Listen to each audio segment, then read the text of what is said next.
RBI கணிப்பின்படி இந்தியாவின் ஒட்டுமொத்த பொருளாதார வளர்ச்சி GDP ஆனது இரண்டாவது காலாண்டான ஜூலை முதல் செப்டம்பர் வரை 8.2% எட்டியுள்ளது. டைபாய்டு காய்ச்சல் எதனால் ஏற்படுகிறது? சால்மோனெல்லா டைஃபி எனும் பாக்டீரியாவால்.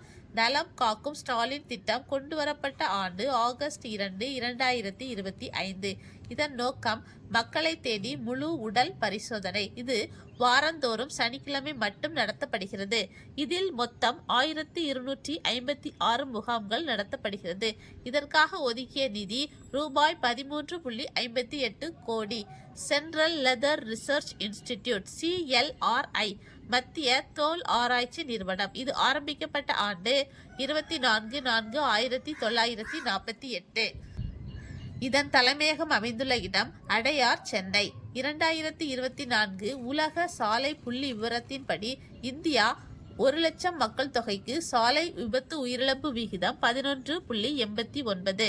SIPCOT state industries promotion corporation of Tamil Nadu limited Tamil Nadu அரசு தொழில் முன்னேற்ற கழகம். இது ஆரம்பிக்கப்பட்ட ஆண்டு 1971.